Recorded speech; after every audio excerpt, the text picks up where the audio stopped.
Hey everybody, this is Wendy with Northwest Rider Magazine, and I'm really excited to be here today with Tinks at Pioneer Feed.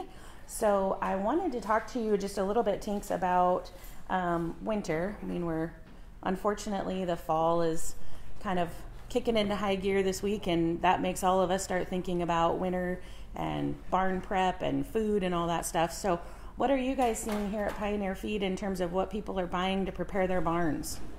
Well, we've here lately have had a lot of people coming in buying stall mats for their barns. Yeah. Shavings have picked up. More horses are coming into the barn, not out in the pastures. Yeah. And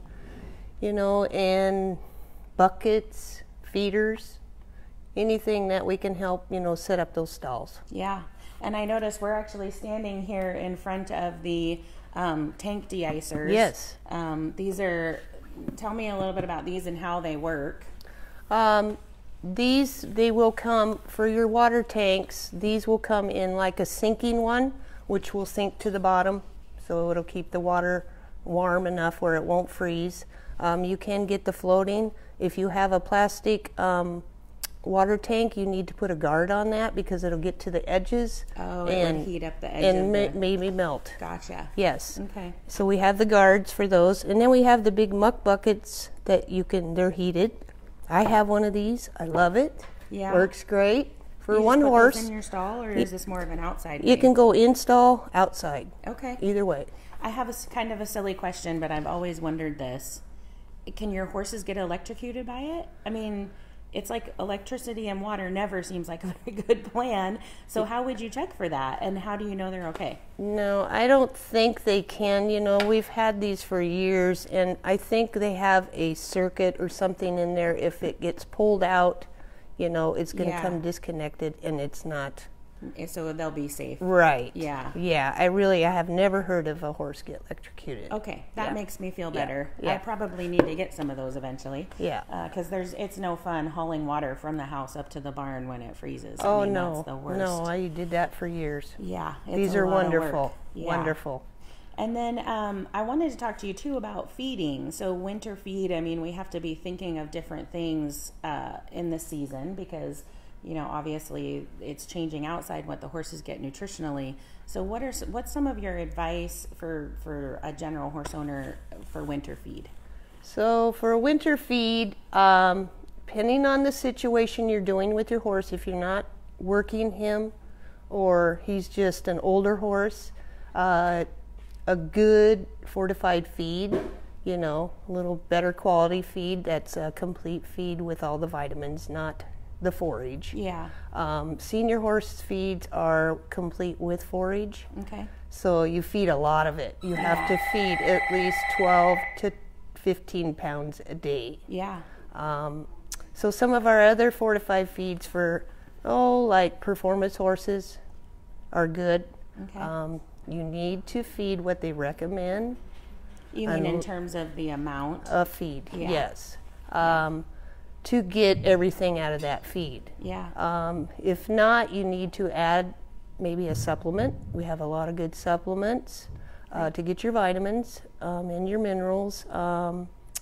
Then you can, if you need to add a little bit to keep the weight on, you can do some rice bran, soybean meal, oil, beet pulp, oils. Yeah. Yes. Now, does beet pulp actually give fat, or is it more of a filler? It's more of a fiber, filler, Okay. yes. Okay. Yes. But so people can come in if they have any questions about what they're feeding. I mean, it's so unique to your horse and your situation. Mm-hmm. So I would really suggest if you guys have questions, come on down to Pioneer. Who would they talk with, Tinks, besides yourself? Because you're not super just knowledgeable. me. But... We have Tara, we have Dinah.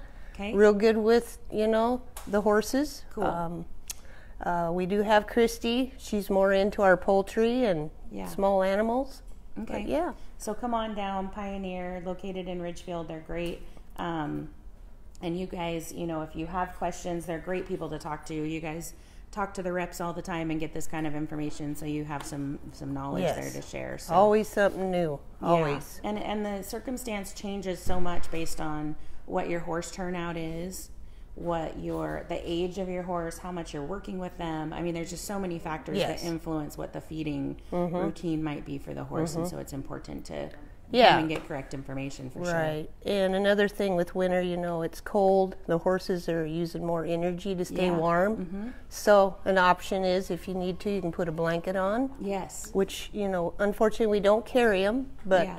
it's a good deal to maybe do that. Yeah, absolutely. And in the winter too, you need to at least feed some good quality hay, Yes. alfalfa, orchard, at least 10 to 12 pounds a day, along with your feed. Cool. Yeah. And about the blanket too, you guys don't sell them, but you do have someone that comes and does blanket repair Oh, and yeah. washing. So, Yes. you know, just Yes. because your blankets are maybe in disrepair with some tears or something like that doesn't mean they're not usable. Right. You know, you can definitely drop them off here in the blanket lady Yes. will come and pick them up. And what is her name? Wendy. Wendy. Oh, Yep. that's my name too. What a great name. That's awesome. Yep, She must Wendy. be a And good she does lady. an awesome job. Yes, very good. So I think, I mean, is there anything else you think from a horse owner standpoint that people are going to need to know about winter? Like any tips or anything that you have? Yeah, I think we kind of covered most of it, but there's always something may come up in the winter. You know, keep some good, fresh, warmer water, Yeah. especially, you know, if it's cold out, you know, they're drinking real cold water. It sometimes can upset tummies, Oh, colic. Yeah. Okay, that's good Yeah, to know. try to stay on a good feeding program. Don't be switching around a whole lot. Yeah. Yeah, because there's a lot of things going on in the winter. You know, they're trying to stay warm. Yeah. You know, and yeah. Absolutely. And be prepared. That's Yes. the big thing is Yes. be prepared. It starts now. So getting your feed figured out, getting your blankets repaired, getting your barn, getting the stall mats in so you don't have more mud tracked in, getting your Right. pellets, all that kind of stuff. Right. So, anyways, I really appreciate everybody joining this morning and checking it out. Tinks, thank you so much for your time. I really appreciate Thank it as you. well.